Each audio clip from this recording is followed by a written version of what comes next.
Wren Hadley pushed through the door expecting a mirror and a sink. Instead, she found 6 men standing around a long table, and every one of them turned to look at her at the same moment. The room went still. A glass stopped halfway to someone's mouth. A folder slid shut on the table, fast, like it had ears. Wren stood frozen with the doorknob still in her hand. She had walked the wrong direction after coming out of the kitchen, that was all. Wrong hallway, wrong door, wrong night. The carpet in this part of the hotel was thicker than the carpet near the staff bathroom. She noticed that detail before she noticed anything else, because her mind needed somewhere safe to land, and the carpet was the only thing in the room that wasn't looking at her. Then she noticed the man by the window. He had not turned around with the others. He was looking out at the city lights, hands in his pockets, like a closed door had never interrupted anything in his life. When he finally turned, he did it slowly, the way a person turns when they already know what they are about to see and are simply confirming it. "Close the door," he said. Not loud, not even unfriendly, but the 2 men nearest her moved instantly, and one of them reached past her to shut it. Wren's heart was doing something violent and unfamiliar in her chest. She had spent 3 years balancing trays of champagne glasses through rooms exactly like this one, invisible by design, paid to be furniture with a pulse. She had never once been the reason a room went silent. "I was looking for the bathroom," she said. Her voice came out smaller than she wanted. The man by the window studied her for a long moment. He had dark hair, neat in a way that suggested it cost money to look that careless, and a stillness that made the rest of the room seem like it was vibrating in comparison. "How much did you hear?" he asked. "Nothing. I just opened the door." "That wasn't my question." Wren swallowed. "I heard you talking. I didn't understand any of it. I wasn't trying to listen." One of the men, broad-shouldered, with a face like a closed fist, took a step toward her. The man by the window lifted 2 fingers, barely, and the broad-shouldered man stopped where he was. "What's your name?" She almost didn't answer. Some small animal part of her brain told her that giving her name to this room was a door she could not close again once it was open, but 3 more seconds of silence felt more dangerous than the truth. "Wren. Wren," he repeated, like he was testing the weight of it. "You work the gala downstairs." It wasn't a question, so she didn't answer it like one. She nodded instead, because her throat had stopped cooperating. He walked toward her, not fast. Each step seemed to take exactly as long as it needed to, no more. The other men in the room watched him the way people watch weather they can't control. "You're going to go back downstairs," he said when he was close enough that she had to tilt her head up to keep looking at him. "And you're going to keep doing exactly what you were doing, carrying trays, smiling at people whose names you don't care about. And tonight, when your shift ends, you are going to forget which door you opened." "I will," Wren said immediately. Too fast, the way people say things they desperately want to be true. He looked at her for another moment, the kind of look that felt like it was reading something printed on the inside of her skull. Then he stepped back and tilted his head toward the door. The same man who had shut it opened it again. Wren's legs remembered how to work before the rest of her did, and she was 3 steps into the hallway, the noise of the gala drifting back toward her like air returning to a room, when his voice reached her one more time. "Wait." She stopped. She didn't turn around right away. When she finally did, he was standing in the doorway, one hand braced against the frame, watching her the way a person watches something they hadn't planned on noticing. He didn't finish the sentence. He just looked at her, for 2 or 3 seconds that felt much longer, and then he said, "Forget the door," and shut it himself. Wren stood in the hallway alone, her hands shaking in a way they had never shaken from carrying trays. The party noise rose up around her again, laughter and string music, and the clink of glasses, and none of it touched her. She walked back toward the staff stairwell with her pulse loud in her own ears, replaying the 2 seconds before he told her to forget, because something in the way he'd said wait had not sounded like a warning at all. It had sounded like he didn't want her to leave yet. She told herself that was nothing. She told herself a lot of things on the walk home that night, none of which she believed by the time she reached her apartment door and looked, without meaning to, up and down the empty street before she went inside. Back on the gala floor, the noise had swallowed her whole, which was exactly what she had needed at the time. Glasses needed refilling. A centerpiece had tipped over near table 6. Somewhere a string quartet was murdering a song everyone pretended to recognize. Wren had picked up a fresh tray of champagne and moved through the crowd on autopilot, smiling the practiced smile that had gotten her through 3 years of weddings, retirements, and a senator's birthday party she still wasn't allowed to talk about. "You look like you saw a ghost," Lily had said, falling into step beside her. Lily had been doing this job a year longer than Wren, and had perfected the art of talking while balancing a tray on one palm, something Wren had never quite mastered. "Wrong door," Wren said. Took a wrong turn looking for the bathroom. "Which floor?" "Doesn't matter." Lily glanced at her sideways, the kind of look that meant she was filing the answer away to ask about later, and let it go for now. That was the nice thing about Lily. She knew when to push and when to hand you a glass of water instead. Wren got through the rest of the night by counting things. 12 trays, 40 glasses, 1 broken centerpiece, not her fault. She counted because counting kept her mind from circling back to the room upstairs, to the broad-shouldered man with the closed-fist face, to the way 6 pairs of eyes had locked onto her at once, like she had walked into something with teeth. Mostly, she counted to keep from thinking about the man by the window. By the time the gala wound down and the cleanup crew started folding tablecloths, her supervisor, a tired man named Glenn who ran the catering company like he personally resented every event he booked, clapped his hands twice to signal the end of the shift. Wren clocked out, changed out of her uniform in the cramped staff bathroom she had been looking for 2 hours earlier, and walked out into a night that had gone sharp and cold while she wasn't paying attention. She lived 11 blocks from the hotel, a walk she usually didn't think twice about. Tonight she found herself checking over her shoulder at the 3rd block, then again at the 7th, telling herself there was nothing behind her except the ordinary late-night traffic of a city that didn't know or care what had happened in a room on the 14th floor. A car passed her twice. She noticed it the second time because of the color, a black so deep it looked wet under the streetlights, the kind of car that didn't belong on a street with potholes and a closed laundromat on the corner. It didn't slow down. It didn't do anything except exist in her peripheral vision for 4 seconds, and then turn left at the next intersection. Gone. She told herself it was nothing. Black cars existed. People owned them and drove them on ordinary streets for ordinary reasons that had nothing to do with her. Her apartment building had a door that stuck if you didn't lift the handle just right, and tonight it stuck twice before giving in, which felt unfair given everything else. Her roommate, Mara, was asleep on the couch with the television playing something with a laugh track to an empty room. Wren turned it off, draped a blanket over Mara's shoulders without waking her, and went to her own room, locking the door out of a habit she had never needed before tonight. She sat on the edge of her bed for a long time without turning on the light.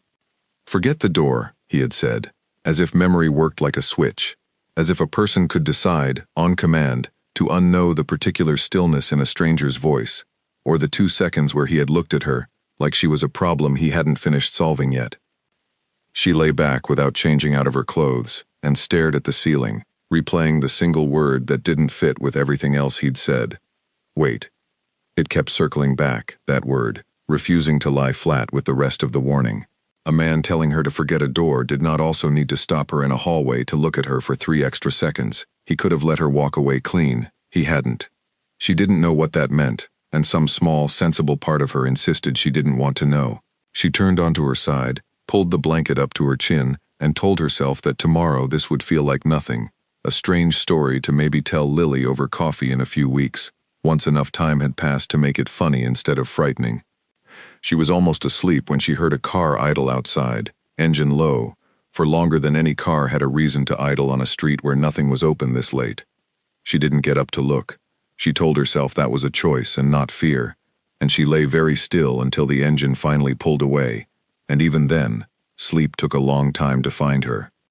When sleep finally came, it didn't bring rest with it. She dreamed in fragments, none of them about the room upstairs at all, oddly enough, but about a kitchen from years ago, a different city, a different version of quiet that had nothing to do with hotels or champagne trays. She woke once near 3 a.m. with her jaw clenched tight enough to ache, and didn't let herself examine why. By the time real morning arrived, gray light easing in around the edges of her curtains, Wren had built herself a careful, sensible explanation for the entire night. Powerful men had private conversations. Private conversations sometimes got interrupted by waitresses with bad luck and worse timing. The man by the window had been protecting his own business, nothing more, and a single strange word in a doorway didn't change that. She almost believed it, lying there with the blanket pulled to her chin, listening to Mara moving around the kitchen, The ordinary clatter of a coffee pot and a cabinet door that always stuck the way her own apartment door did. Ordinary sounds for an ordinary morning. She told herself this was what normal felt like, and she held on to that thought until she finally drifted into something deeper than dozing, just before dawn. Morning came with a phone call instead of an alarm. Wren was still half tangled in the sheets when her phone buzzed against the nightstand, Glenn's name lighting up the screen. She almost let it go to voicemail. Glenn never called before noon unless someone had quit or a venue had flooded. "You're being requested," he said, without saying good morning first, by name. Wren sat up. "Requested for what?" "A private contract. Some hospitality group wants you specifically for a string of events over the next month, paying triple the usual rate." A pause, papers shuffling on his end. "I didn't even know you'd worked an event good enough to get noticed like this." Her stomach folded in on itself. "Which group?" "Brandisi Holdings. They own half the hotel you were at last night." Another pause. This one longer, like Glenn was reading something off a screen and didn't fully believe it himself. "You want it or not? I've got girls who'd kill for triple rate." Wren didn't answer right away. "Brandisi." She turned the name over without saying it out loud, the way you turn over a stone you already suspect has something living underneath it. "I'll think about it," she said, and hung up before Glenn could argue. She didn't get the chance to think for long. By the time she had made coffee and convinced herself the whole thing might still be a coincidence, there was a knock at the apartment door. 2 careful raps, the kind a person makes when they already know you're home. Mara answered it before Wren could stop her. A man stood in the hallway, tall, unhurried, wearing a gray coat that looked too clean for the building's stairwell. He had the kind of face that didn't give anything away for free, and a voice that matched it. "I'm looking for Wren Hadley." "That depends who's asking," Mara said, arms crossed, blocking the doorway with the particular fearlessness of someone who had never once needed to be afraid of anything in her life. "Vincent," the man said. "I work for Daniel Vitale. He'd like a few minutes of her time." Wren appeared behind Mara before Mara could close the door, a reflex she didn't examine too closely. Hearing the name out loud did something strange to the inside of her chest, gave a shape and a weight to the man from the night before that he hadn't had until that exact second. Daniel Vitale. It sounded almost ordinary, almost like a name that belonged to someone who sold insurance or coached a kid's soccer team, and that was somehow worse than if it had sounded dangerous. "It's fine," Wren told Mara, though she wasn't sure it was. "It's really not," Mara said under her breath, but she stepped aside anyway, because that was the unspoken deal between them, that they trusted each other's bad decisions even when they disagreed with them. The car waiting downstairs was the same black, wet-looking color as the one that had passed her twice the night before. Wren noticed that and decided not to mention it. Vincent didn't make conversation on the drive, which Wren found she preferred to the alternative. She watched the city slide by through tinted glass, streets she recognized turning unfamiliar from this angle, until the car pulled into an underground garage beneath a building that wasn't the hotel from last night at all, a sleek glass tower, with a lobby too quiet for the middle of a weekday. Daniel Vitale was waiting for her on the top floor, in an office with a wall of windows and almost nothing else, like he had decided furniture was a distraction he didn't need. "You came," he said, like he hadn't been entirely sure she would. "Your friend didn't really make it sound optional." A flicker crossed his face, not quite a smile, but close to one. "Vincent has a flat way of asking for things. I'll talk to him about it. Don't bother on my account." He gestured to the chair across from his desk, and she sat, because standing felt like it was inviting a conversation she didn't want to have on her feet. He didn't sit right away. He stood by the window instead, the same way he had been standing the night before, and she wondered if it was a habit or a strategy, putting distance and glass and a city skyline between himself and whoever he was talking to. "I had someone look into you," he said. Wren's hands went still in her lap. "That's not creepy at all. It's practical." He turned to face her. "You know things about me now that most people don't get to know and keep breathing afterward. I wanted to understand who I was dealing with before I decided what to do about that." "And what did you decide? That you grew up 2 states over, that your mother still lives there, that you've worked the same catering agency for 3 years without missing a shift, and that you've never once called the police on anyone, even people who probably deserved it." The last part landed somewhere it wasn't supposed to. Wren kept her face still. the careful blankness she had practiced for years at parties where rich men said things that weren't supposed to be repeated. "You don't know anything about my life," she said.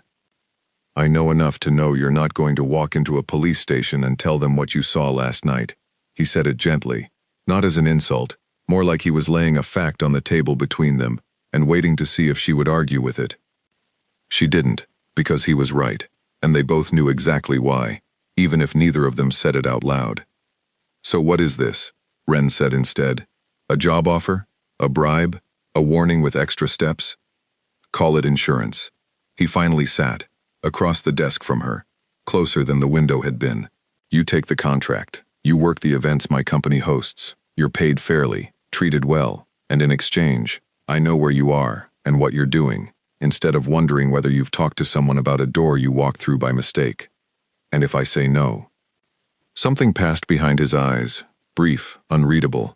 "Then you go home, and nothing happens to you, because I don't hurt people for being unlucky enough to take a wrong turn in a hallway, but I would be lying if I said I would stop watching." It should have frightened her more than it did. Instead, sitting across from him in a room with too much glass and not enough furniture, Ren felt something closer to clarity than fear, a strange, settling certainty that whatever this man was, he wasn't lying to her right now, and that mattered more than it probably should have. "Why me?" she asked. "There were other people at that gala, other staff in that hallway probably. Why does it matter so much what one waitress does with what she saw?"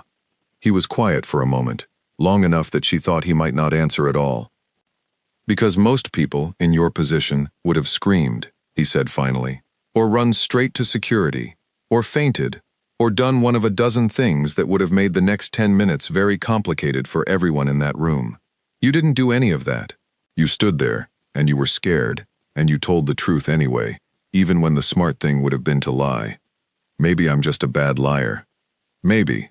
The almost smile came back, a little more solid this time. "Or maybe you're the kind of person worth keeping an eye on." Ren didn't know what to say to that, so she said nothing, and the silence between them stretched out longer than was strictly comfortable, though not in the way silences usually stretched. It felt, unsettlingly, less like a standoff and more like two people deciding how much further to lean into a conversation neither of them had planned on having. She took the contract. She told herself it was because Glenn would never let her hear the end of it if she turned down triple pay for no good reason she could give him, and because saying no to Daniel Vitale felt like it might close a door she hadn't fully decided she wanted closed. She didn't examine that thought any further than she had to. Mara was waiting up when Vincent dropped her home that evening, sitting cross-legged on the couch with 2 mugs of tea already poured, one clearly meant as a peace offering. "So," Mara said, handing over the mug, "Mafia boss invited you to his glass tower for a chat. How was it?" "He's not," Ren started, then stopped, because she genuinely didn't know what word belonged there instead. "He's complicated. That's not a denial." "It's also not a confirmation. Can we just say complicated and leave it there?"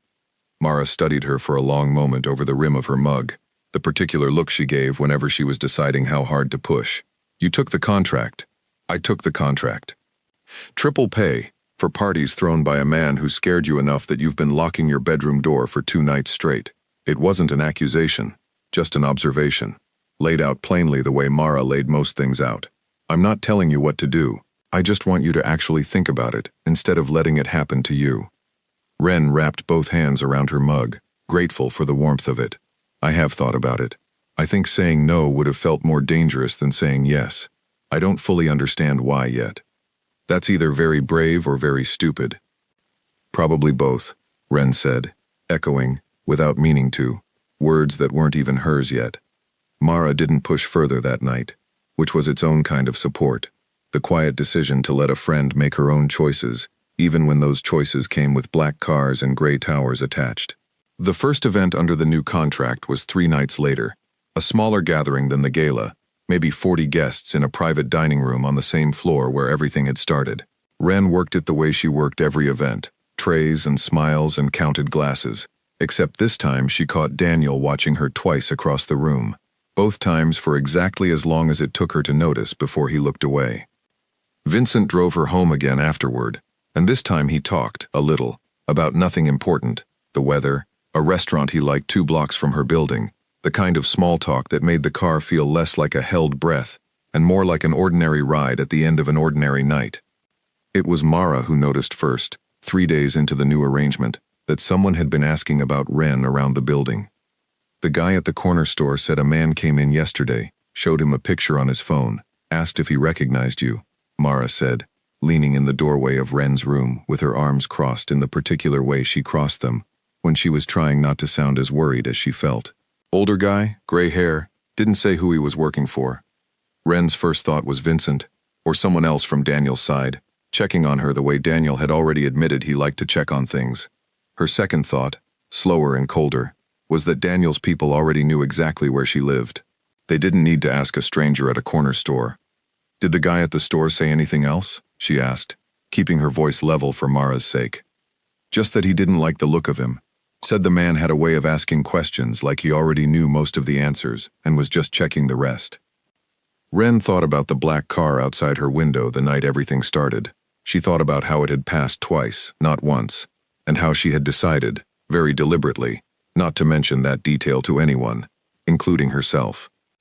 She didn't sleep particularly well that night either, and for the first time since the door, the thing keeping her awake wasn't Daniel Vitali at all. She saw him 3 days later, the gray-haired man, though she didn't know yet that was who he was. She was walking back from the corner store herself, a bag of groceries in one arm, when she noticed someone keeping pace with her on the opposite side of the street, not obviously, not in a way that would have alarmed anyone who wasn't already primed to notice things like that. He wore a coat the color of wet pavement and walked like a man who had nowhere urgent to be, which was exactly the kind of walk that made Ren's skin prickle. She crossed at the next light specifically to see if he would cross with her. He did.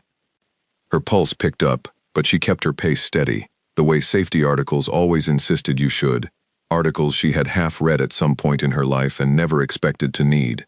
She reached her building, lifted the handle just right to get the door open on the first try for once, and didn't look back until she was inside the stairwell, with the door locked behind her. When she finally allowed herself to glance through the small window in the door, the street outside was empty. No man in a gray coat, no sign anyone had been there at all. She told herself it was nothing, the way she had told herself the black car was nothing, except this time, the words didn't sit as easily. She mentioned it to Vincent the next time he drove her to an event, casually, like it was barely worth bringing up, watching his face in the rearview mirror for whatever reaction it might produce. His jaw tightened. That was all, just a small, controlled tightening, but it was enough to tell her the man in the gray coat hadn't been one of Daniel's people after all. "Did he approach you?" Vincent asked. "Say anything?" "No. He just walked the same direction I did, on the other side of the street." Vincent didn't say anything else for the rest of the drive, but when they arrived, instead of dropping her at the staff entrance like usual, he walked her in himself, and stayed close enough through the start of her shift that Glenn finally asked, half joking, whether the catering company had hired private security without telling him. Daniel found her during a lull in service, in the narrow hallway near the kitchen where the noise of the party thinned out into something almost peaceful. "Vincent told me about the man outside your building." "It's probably nothing," Ren said, the same lie she had been telling herself all week, except it sounded thinner out loud than it had in her own head. "It's not nothing." His voice had lost the careful, measured warmth from their conversation in his office. This was flatter, harder, a register she hadn't heard from him before. "There's a family in this city that doesn't like how close my business has gotten to a particular hotel chain in the last year. If someone connected to them is watching you, it's because they've noticed you're connected to me." "I'm not connected to you. I pour champagne at your parties." "You walked into a private meeting and walked out alive," he said. "In this business, that makes you connected, whether either of us wanted it that way or not."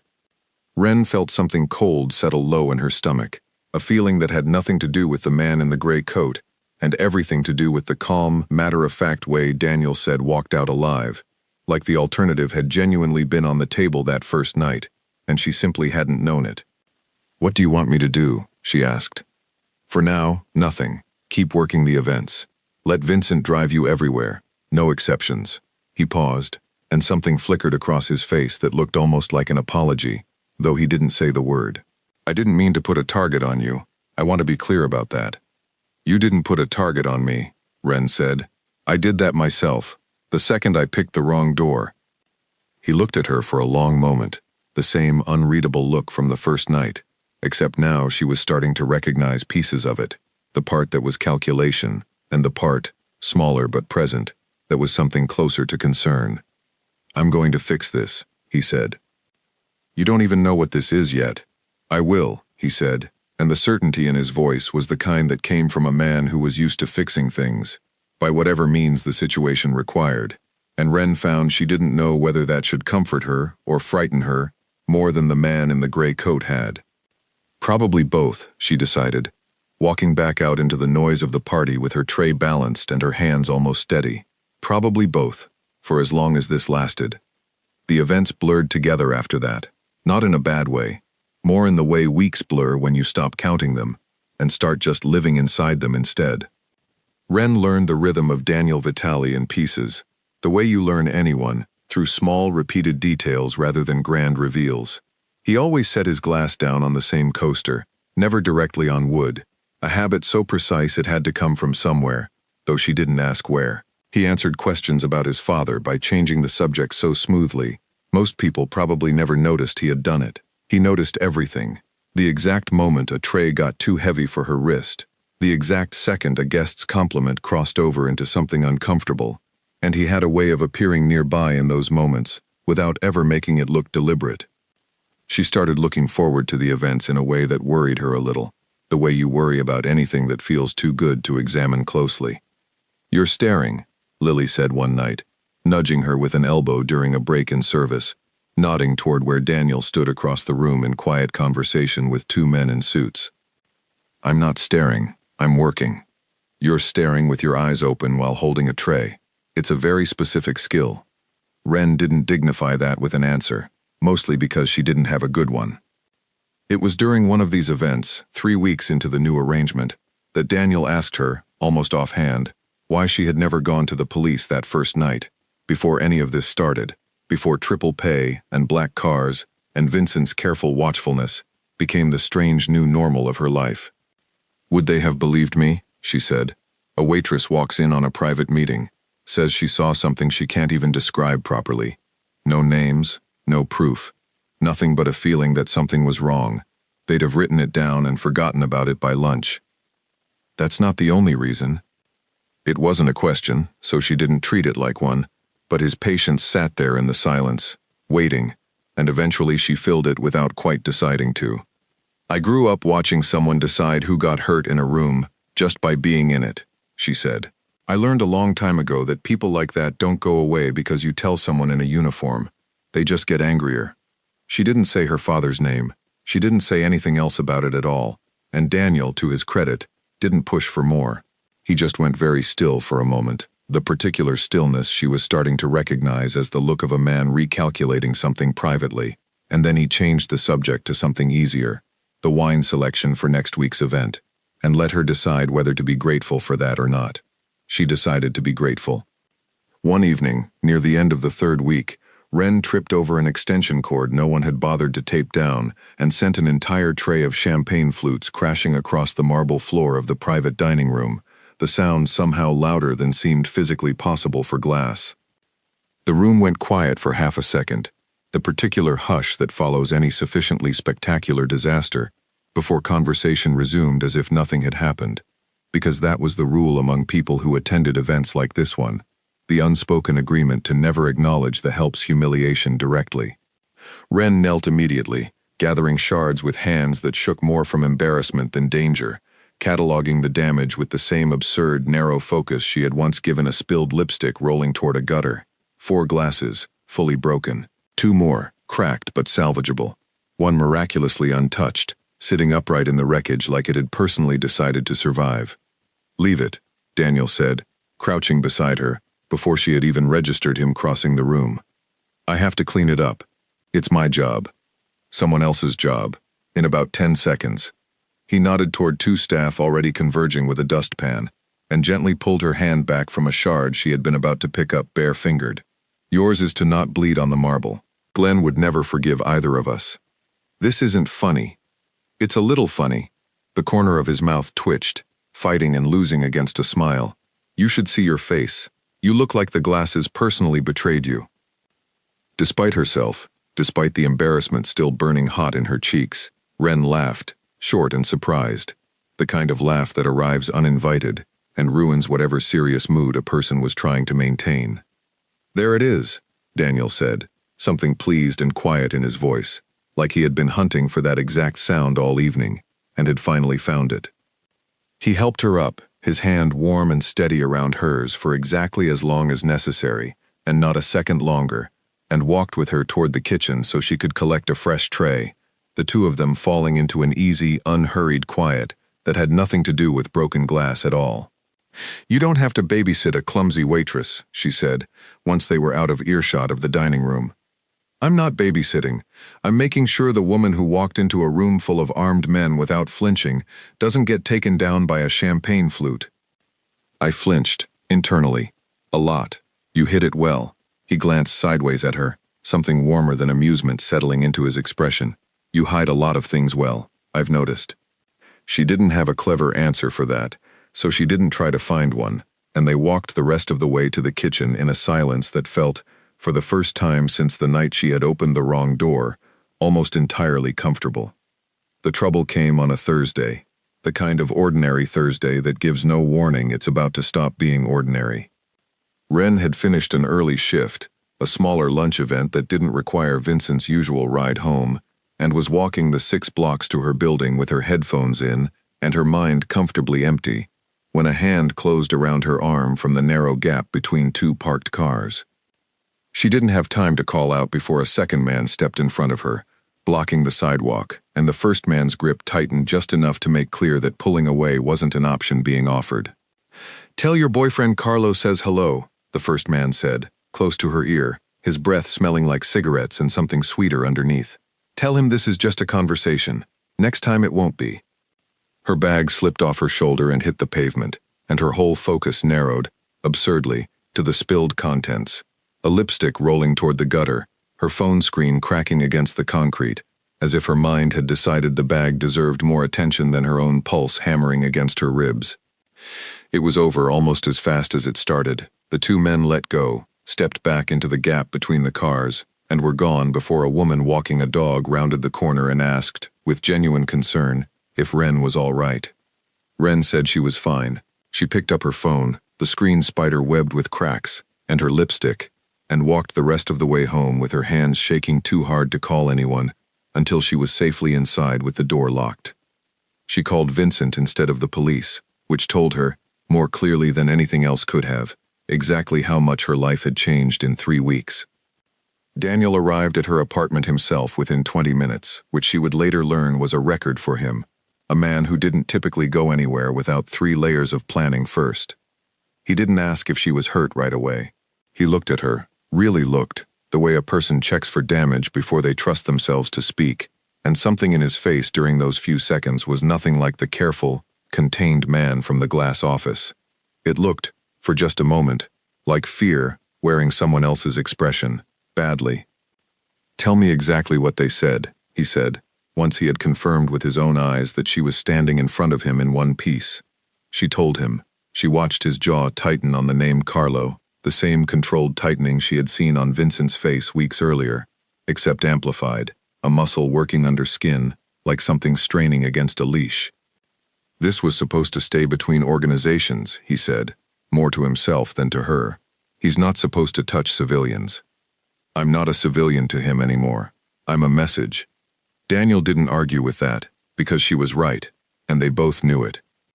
He was quiet for a long moment, standing in the middle of her small living room with his hands pressed flat against the back of Mara's couch, like he needed something solid to hold on to while he decided what came next. "You're not staying here," he finally said. "This is my home. It's not safe anymore, and that's my fault, which means fixing it is also my responsibility." He looked at her, and the careful distance from their first meetings had collapsed into something rawer, something that didn't bother hiding behind calculation anymore. "I have rooms at the hotel. Secure floor, private security, cameras on every entrance. I want you there starting tonight. And if I say no, then I'll station men outside this building until you change your mind, and we'll both know that's a worse option for everyone, including Mara." Wren glanced toward the hallway where Mara's bedroom door was shut, her roommate blessedly out for the evening, and unaware that the apartment she called home had just become a conversation about armed men on the sidewalk. The thought of that danger reaching anywhere near Mara made the decision easier than her pride wanted it to be. "Fine," she said, "but this is temporary." "Everything is temporary," Daniel said, "until it isn't." And something about the way he said it, low and almost gentle, made Wren wonder, not for the first time, whether he was talking about the threat from Carlo's people or about something else entirely, something neither of them had said out loud yet. She packed a bag in 20 minutes, the strange efficiency of fear making quick work of decisions that would normally have taken her an hour. Vincent waited downstairs with the car already running. Daniel didn't leave her side until she was settled in the back seat, and even then he lingered by the open door a moment longer than necessary, like leaving cost him something he hadn't planned on it costing. "I'm sorry," he said finally, quiet enough that Vincent in the front seat pretended not to hear it. "For what, exactly?" "There's a list forming." A ghost of the almost smile returned, brief and tired. "For all of it. Pick whichever part you'd like the apology to cover." She didn't answer that, mostly because she didn't trust her voice not to do something embarrassing if she tried, and he closed the car door gently, like even that small gesture deserved more care than usual tonight. The drive to the hotel passed in silence, the city sliding by in smears of light through the window, and Wren sat with her cracked phone in her lap, and her heart still not entirely sure it had finished racing, thinking about cigarette breath and a stranger's name landing in her ear like a verdict. "Carlo," she thought. She turned the name over the way she had turned over Daniel Vitale's name weeks earlier, except this one came with no almost smile attached, nothing but a low, cold certainty that whatever was coming next, it wasn't going to stay this small for long. The secure floor turned out to be quieter than Wren expected, a long corridor with thick carpet and exactly 4 doors, 2 of which, Vincent informed her without elaborating, belonged to men whose entire job was making sure nothing reached this hallway uninvited. Her room was larger than her apartment, sparse in the same way Daniel's office had been sparse, like comfort here had been built around function, rather than the other way around. She set her bag down on a bed with more pillows than she had ever needed in her life, and sat on the edge of it, listening to the unfamiliar quiet of a building that didn't have a neighbor's television leaking through the wall. Daniel knocked once, a while later, and didn't come in until she told him to. "You don't have to check on me," she said, though the words came out softer than she meant them to. "I'm aware." He stayed in the doorway, hands in his pockets, the same posture from that first night by the window, except now, she understood it wasn't distance for its own sake. It was a man giving himself somewhere to put his hands so they didn't do something he hadn't decided to allow. How long is this supposed to last? Until Carlo understands that touching you again costs him more than he's willing to pay. He said it simply, like arithmetic, and something about the bluntness of it should have frightened her more than it did. And if he doesn't understand that, then I'll make sure he does. Wren studied him for a long moment, this man who had told her, in the same calm voice, that he didn't hurt people for taking wrong turns, and that he would make sure someone understood a cost they weren't willing to pay, and found, uncomfortably, that both versions of him sat inside the same person without contradiction, the way 2 currents can run through the same river without ever quite mixing. "Can I ask you something?" she said instead, "that isn't about Carlo or contracts or any of this?" "You can ask. I make no promises about answering." "Fair enough." She considered the question for a moment, choosing it carefully. "Did you want this life, or did it just happen to you, the way the contract happened to me?" Something shifted behind his eyes, brief and old, like a door opening onto a room he didn't visit often. "My father built half of what I run now. I inherited the rest the way you inherit whether you want it or not." He paused, and she could see him deciding how much further to let the door swing open. "I used to think I'd leave it behind eventually, find something simpler. I stopped believing that a long time ago." "What changed?" "Nothing changed. I just got tired of lying to myself about it." He said it, without self-pity, a simple accounting of a fact he had made peace with, years before she had ever walked through his door. Some weight you don't put down, you just learn to carry it differently. Wren thought about her own answer to a similar question, the one sentence she had allowed herself about her father, and never elaborated on since, and recognized, in the careful economy of what Daniel had just told her, the same instinct, the same refusal to hand over more than the moment could hold. "That's the most you've ever told me about yourself," she said. "Don't get used to it." "I won't," she said, and meant it, and somehow, that honesty seemed to settle something between them more firmly than a longer answer would have. "You don't scare me as much as you probably want to," she said. "I never wanted to scare you. Could have fooled me. The first night." The almost smile returned, fuller this time, reaching all the way to his eyes for the first time since she had met him. "The first night, I wanted you to walk out of that room and never think about it again. That would have been simpler for both of us. And now?" He didn't answer right away. He crossed the room instead, slow, the same unhurried walk from the night they met, and stopped close enough that she had to look up to keep his face in view, the same as that first time, except nothing about the moment felt the same at all. "Now I'm not sure simple is what I want anymore," he said. Ren's pulse did something complicated, not the sharp spike of fear from the alley between the parked cars, but something slower, warmer, harder to name. She thought, distantly, of her own rule, the one she had carried since childhood without ever saying it out loud, the rule about never standing close to anyone who held that kind of power over a room. She thought about it, and she didn't step back. "This is a bad idea," she said. "Almost certainly. You should probably leave." "Probably," he agreed, and didn't move. Neither did she. It wasn't a kiss. Not yet. Not that night. It was something smaller and somehow more dangerous, his hand finding hers between them, fingers lacing together with a care that didn't match anything else she knew about him, the calculation and the leashed anger and the careful distance all set aside for exactly as long as this lasted. "I should let you sleep," he said eventually, though he made no move to let go of her hand. "You should," she agreed, and didn't let go either. He left a few minutes later, with a promise to have Vincent bring her things from the apartment the next day, and Ren lay awake long after the door clicked shut, staring at an unfamiliar ceiling in an unfamiliar room, replacing one set of fears with another, gentler kind, the kind that came from realizing how much she had at stake now that wasn't simply her own safety. Living inside a hotel changed the shape of Ren's days in ways she hadn't expected. She still worked events, though Daniel had quietly arranged for her to take fewer of the late-night ones, and Vincent had become less of a driver and more of a fixture, the kind of constant presence that stopped feeling strange somewhere around the second week and started feeling, instead, like something close to family. Mara visited twice, marching through hotel security with the particular fearlessness that made her impossible to intimidate, bringing snacks from their old apartment and gossip about the corner store owner's new puppy, refusing, both times, to comment directly on the obvious shift in how Ren talked about Daniel Vitali, though her raised eyebrows said everything her mouth didn't. "You're happy," Mara said the second visit, perched on the edge of the absurdly large bed, eating crackers she had smuggled past security in her coat pocket.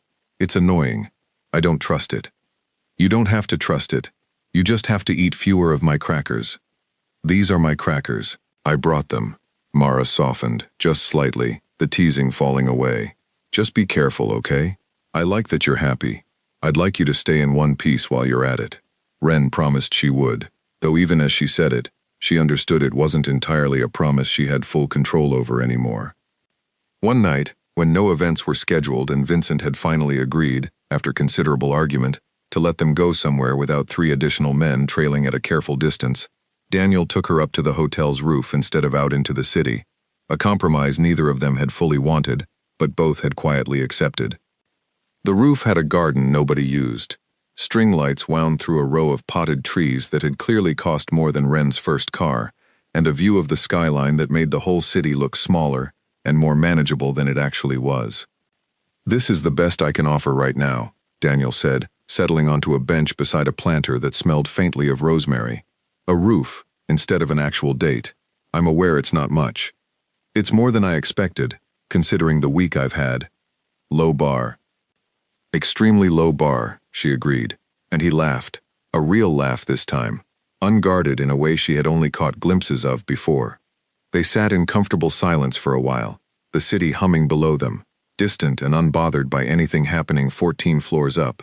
Ren found herself watching his hands instead of the skyline, the careful way he had folded them in his lap, like even relaxation required a kind of discipline most people never had to practice. "Tell me something true," he said eventually, "that has nothing to do with any of this. Champagne trays, contracts, hotels, something just yours." She thought about it, surprised by how hard the question turned out to be, how much of herself she had folded away these past weeks into the shape this new life required. "I wanted to study botany once," she said finally. "Before catering paid better and felt more available, I still know more about rosemary than any reasonable adult should." "That explains the look on your face when you sat down. It's good rosemary. Someone's taking excellent care of it." "I'll pass along the compliment," he said, and reached for her hand across the small distance between them, lacing his fingers through hers, the way he had that first night in the hotel room, except easier now, more familiar, like a habit they had both decided to keep. The days settled into something that almost resembled normal, if normal could include a security detail, and a man who occasionally disappeared for hours at a time, without explanation, returning with a tightness around his eyes that he tried, not always successfully, to hide from her. She had stopped asking where he went on those afternoons, mostly because the few times she had asked, his answers came back vague and careful, in a way that told her more than the words themselves did. Business. Old business. Nothing you need to worry about. She recognized the shape of those non-answers, because she had used versions of them herself, growing up, whenever someone asked why her father's mood had turned a particular kind of quiet. She didn't push. She told herself that was respect for boundaries he was entitled to keep, and maybe it was, but some smaller, more honest part of her recognized it as something closer to fear, the kind that didn't want confirmation of things already half suspected. Vincent, for his part, grew quieter during those stretches too, his usual dry observations thinning out into clipped, efficient silence, the particular silence of a man holding several things at once and choosing carefully which ones to set down in front of her. She noticed, without being told directly, that security around the secure floor had grown slightly heavier in recent days, an extra set of eyes near the elevator, a longer pause before doors unlocked that used to open instantly. Something was building. She didn't know its shape yet, only its weather, the particular pressure in the air that comes before a storm whether or not anyone says the word out loud. It was on one of those evenings, Daniel gone since early afternoon and not yet returned, that Wren went looking for Vincent and ended up, instead, somewhere she wasn't supposed to be. The hotel's lower level housed the kitchens, the laundry, and a warren of service corridors that Wren had walked 100 times as staff, back before her life had folded itself around Daniel Vitale's instead. She knew these halls the way she knew very little else about this new version of her existence, and it was muscle memory more than curiosity that led her down a corridor she usually avoided this late, looking for a particular linen closet that doubled, conveniently, as the quietest place in the building, to make a phone call to Mara without an audience. She heard voices before she reached the closet, low and unfamiliar, coming from behind a door that should have been a maintenance room and, judging by the careful, controlled tone of the conversation inside, currently was not. Wren stopped, every instinct she had developed over the last month screaming at her to turn around and walk away, the same instinct that had failed her once already in a different doorway, on a different night, and had led directly to the life she was now living. She didn't walk away. "Security rotation changes at midnight," one voice was saying, muffled but distinguishable through the door. "Vital's people get sloppy during the shift change. That's the window. And the girl? Leverage if we need it, otherwise she's not the target. Carlo wants Vitale himself, not collateral." Wren's blood went cold and very still at the same time, an impossible combination that felt, somehow, exactly right for the moment. She backed away from the door slowly, placing each foot with more care than she had ever given a single footstep in her life, and didn't breathe properly again until she had rounded 2 corners and put real distance between herself and whatever was being planned behind that door. She didn't call Mara. She called Vincent instead, her voice barely steady enough to get the words out in order, and within minutes the quiet, ordinary hum of the hotel's lower level had transformed into something else entirely.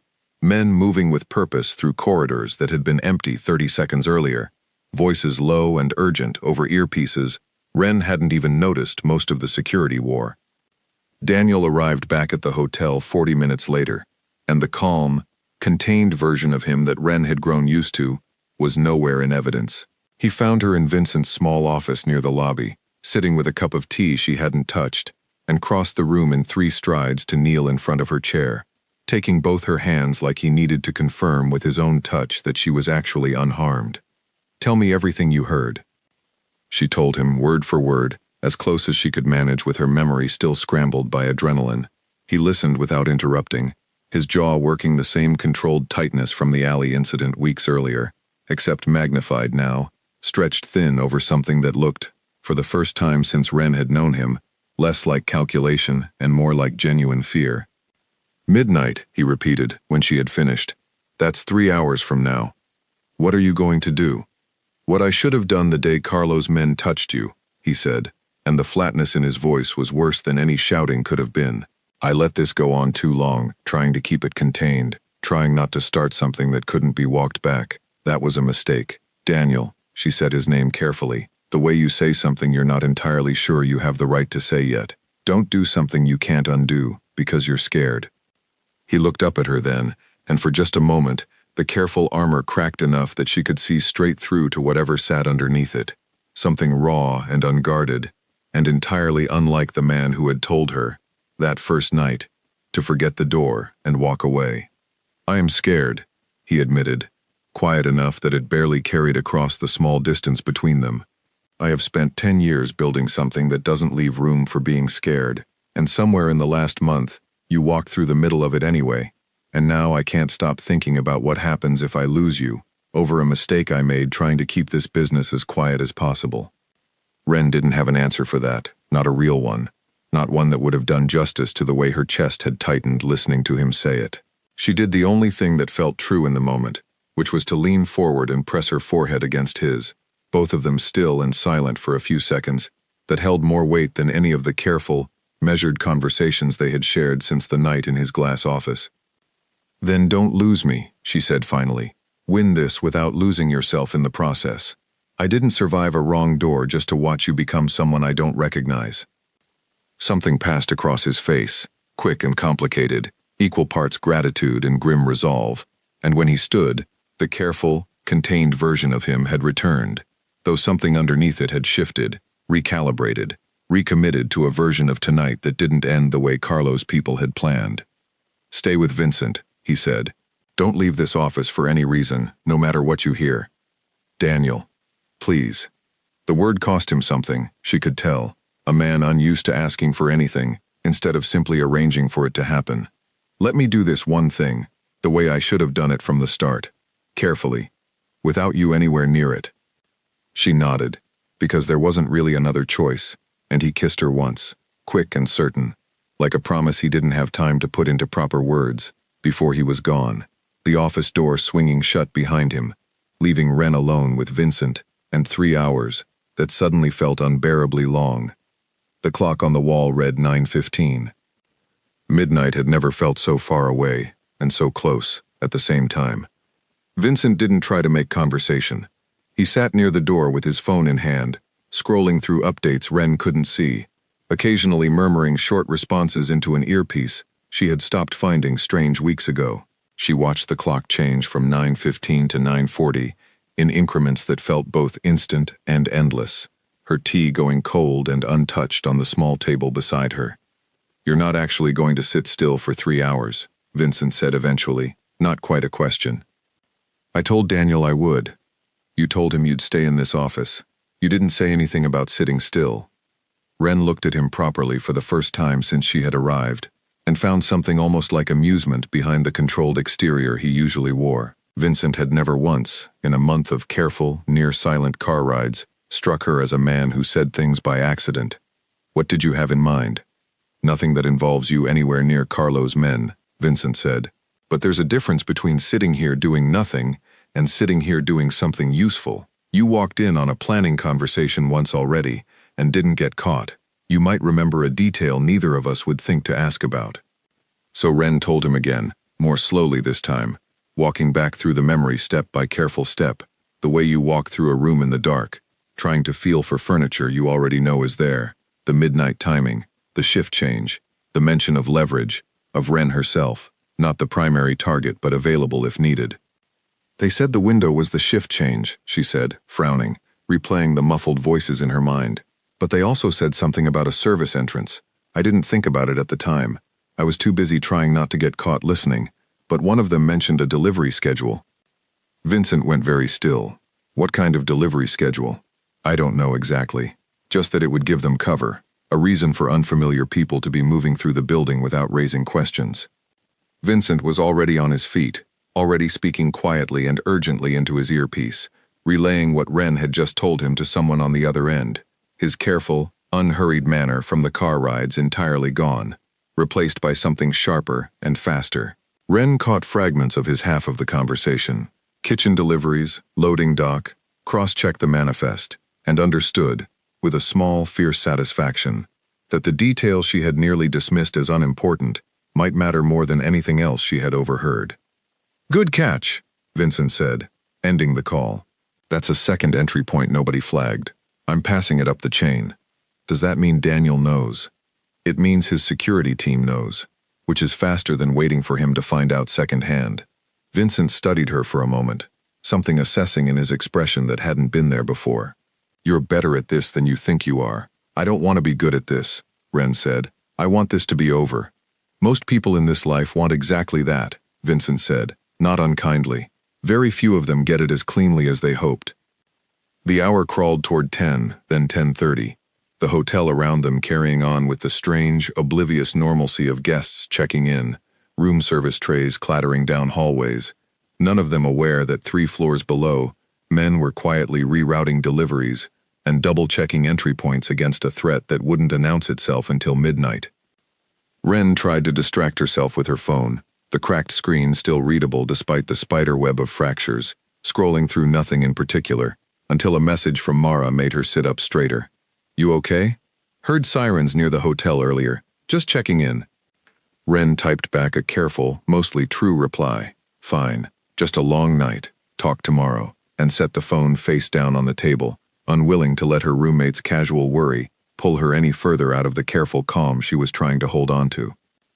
At 11, Daniel called Vincent, and Ren watched Vincent's face for any sign of what was being said, finding only the same controlled blankness he wore for everything, a wall she had come to recognize as deliberate rather than natural. "He's moving the shift change up," Vincent said, once the call ended. "If Carlo's people are watching the rotation pattern, an early change throws off their timing, without tipping them off that we know." "Is that enough?" "It's something," Vincent said, which wasn't quite the reassurance Ren had been hoping for, but felt, in its careful honesty, more trustworthy than a confident lie would have. The clock crept past 11:30, and somewhere in the building, Ren knew, security teams were repositioning, deliveries were being quietly rerouted or scrutinized, and Daniel Vitali was somewhere she couldn't see, preparing for a confrontation he had spent 10 years trying to avoid having to have, all because a woman had once walked through the wrong door looking for a bathroom. She thought, sitting in that small office with cold tea and a cracked phone screen, that she had never in her life felt so simultaneously useless and necessary, the strangest combination of feelings she had encountered yet, in a month, that had specialized in strange combinations. At 11:50, the lights in the office flickered, just once, barely noticeable, except Vincent was on his feet again before Ren had even fully registered it, already speaking into his earpiece, already moving toward the door with an urgency that made her stomach drop straight through the floor. "Stay here," he said, the same words Daniel had used 3 hours earlier, except this time Ren noticed, with a small flicker of stubbornness she didn't examine too closely, that nobody had actually explained why staying here was supposed to be safer than knowing what was happening. The door closed behind Vincent, and Ren was alone in the small office for the first time all night, the clock reading 11:51, 9 minutes from midnight, 9 minutes from whatever Carlo's people had spent weeks planning, and the only sound in the room was her own heartbeat, loud and insistent, refusing to be ignored any longer.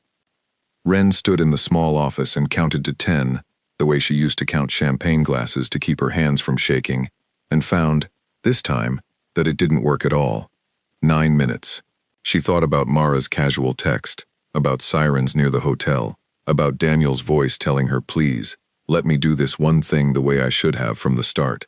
She thought about every reason staying in this office was the smart choice, the safe choice, the choice a sensible person would make.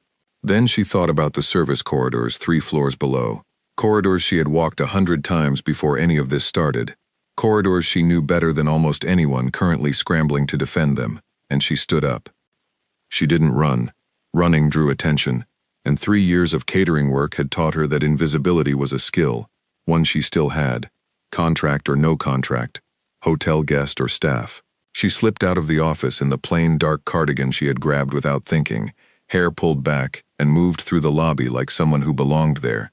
Because in a building this size, at this hour, nobody questioned a woman who looked like she had somewhere ordinary to be.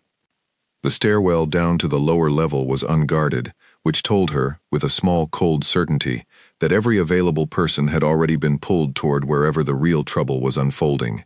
She took the stairs 2 at a time, her heart a fast, steady drumbeat in her ears, and emerged into the service corridor, just as the overhead lights flickered again, longer this time, the whole hallway dipping into near darkness before stabilizing. Voices ahead, low and urgent. Not the careful planning tone from earlier, but something sharper, more immediate. Wren pressed herself against the wall beside a rolling cart stacked with folded linens, the same kind of cart she had hidden behind a dozen times as a nervous new hire trying to avoid an angry chef, and listened. "Wasn't supposed to be this many of them," one voice was saying, frustration cutting through the careful calm from earlier. "Someone tipped them off. Doesn't matter. We're already in. Get to the loading dock. Fall back if it goes wrong." Wren's mind raced. The loading dock. If Carlo's men were retreating toward it, that meant somewhere closer to her, in the kitchen or the main corridor. Daniel's people had already pushed back hard enough to change the plan. That was good. That should have felt like good news. Except retreating men still needed an exit, and the loading dock sat at the far end of the corridor she was currently hiding in, which meant they would be coming her direction within seconds. She thought, in the half-second she had to think anything at all, about how the mind fixates on small, useless things when the big, terrifying thing is too large to look at directly. And then she moved, ducking through a side door into the laundry room, pulling it almost shut behind her, leaving just enough of a gap to see, and not enough to be seen. Footsteps passed, fast and uneven, 2 men moving with the particular urgency of people whose plan had stopped working. Wren held her breath until the sound faded, counted another 10 seconds for good measure, and only then allowed herself to exhale. She stayed pressed against the cold metal shelving a moment longer than necessary, giving her hands time to stop shaking. The particular shake that came after danger had already passed, but the body hadn't caught up to that fact yet. Somewhere above her, faintly, she could hear the ordinary sounds of the hotel continuing, without any idea what was happening 3 floors down. A guest's laugh carried down an elevator shaft, the distant chime of a service bell. It struck her, in that strange suspended moment, how easily an entire building could hold 2 completely different nights at once. Guests sleeping soundly in rooms with turned-down sheets and chocolate on the pillow, while 3 floors beneath them men reconsidered their choices in a loading dock that smelled like diesel and cold concrete. Nobody upstairs would ever know how close tonight had come to becoming something the morning news would have a difficult time explaining politely. She thought of Daniel's face in Vincent's office, the rare, unguarded fear in it, and understood, with sudden and uncomfortable clarity, that she could not simply sit somewhere safe while that fear played out beyond her sight. Whatever the smart choice was, whatever the safe choice was, she had already made her decision the moment she stood up from that chair, and there was no version of tonight where she regretted it, regardless of how it ended. She didn't go back the way she had come. She knew this building too well for that, knew the laundry room connected, through a narrow maintenance passage, almost directly to the kitchen, a route the catering staff used constantly, and apparently nobody else had thought to secure. She found Daniel in the kitchen, standing with Vincent and 3 other men near the walk-in cooler, all of them tense, alert, scanning the room like they expected trouble to announce itself from any direction. Daniel's eyes landed on her, and for 1 full second, something close to relief and something close to frustration fought for control of his expression at the same time. "I told you to stay in the office." "They're falling back toward the loading dock," Wren said, ignoring the reprimand entirely, the words coming out fast and breathless. "I heard them. 2 men, maybe more. The rotation change worked. They know you're onto them. They're trying to retreat." Daniel's jaw tightened, but this time the tension redirected itself instantly, away from Wren and toward the new information, his mind clearly already 3 steps ahead, already recalculating. "Loading dock," he repeated, and Vincent was already moving, already speaking into his earpiece, redirecting whoever was positioned closest. "There's a faster way," Ren said. "The maintenance passage behind the laundry room. It comes out almost directly across from the dock. If your people go the normal route, they'll be too late." Daniel looked at her for half a second longer than the situation strictly allowed for, something raw and disbelieving in his expression, like he was recalculating not just the tactical situation, but something larger about who she was entirely. "Show him," he said to Vincent, nodding at Ren, and then he was moving too, fast, decisive, the careful, contained man from the glass office entirely gone, replaced by someone built for exactly this kind of moment.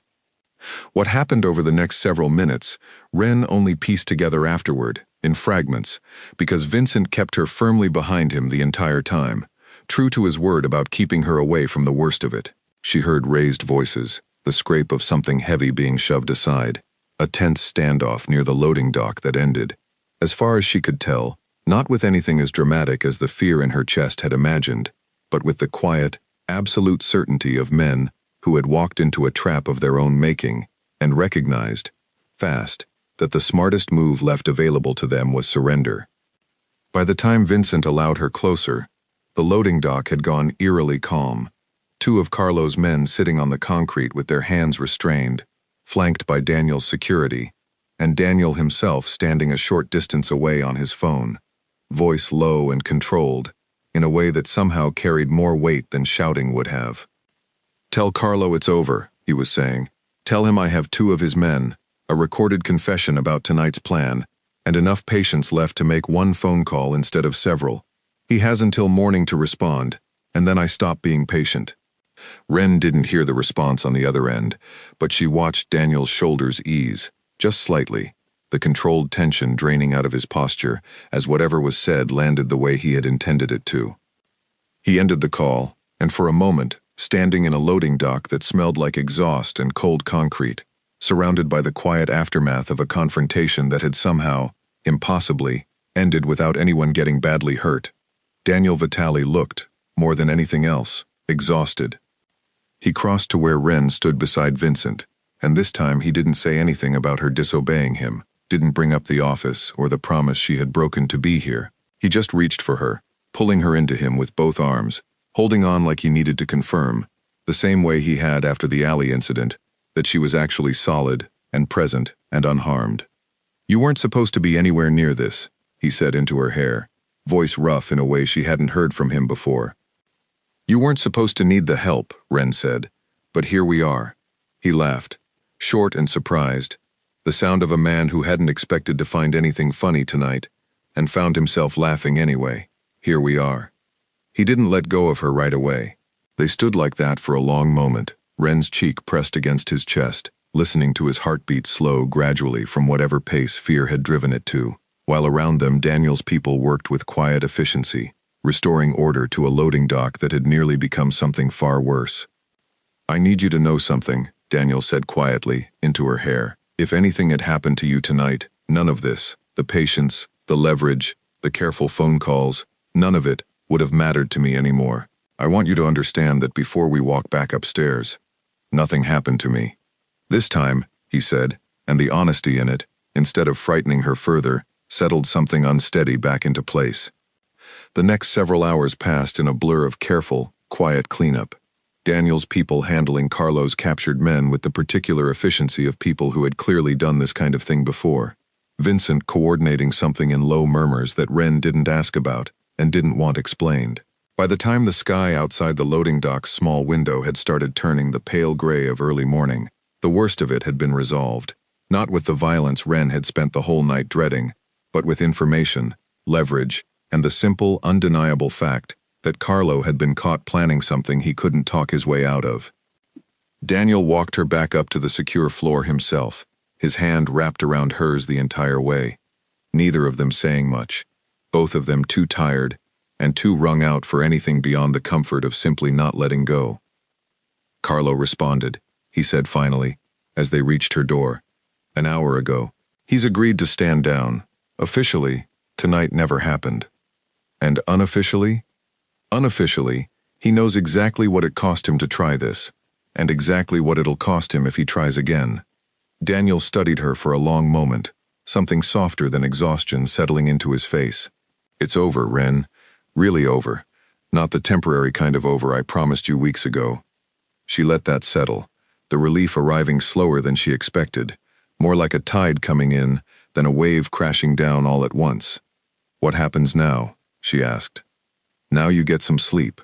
And tomorrow, when you're not running on adrenaline and 3 hours of nerves, we talk about whatever this is." He lifted their joined hands slightly, a small gesture that said more than the words around it. "Whatever you want it to be. And if I want it to be complicated?"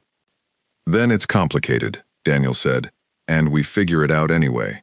Ren thought about the rule she had carried since childhood, the one about never standing close to anyone who controlled a room by deciding who got hurt in it, and found, standing in a quiet hallway at dawn, with her hand in his, that the rule had quietly stopped applying somewhere over the last month, not because Daniel Vitali wasn't powerful, not because his world wasn't dangerous, but because he had spent tonight proving, in the clearest way available to him, exactly what he was willing to risk to keep her safe, instead of using that power against her.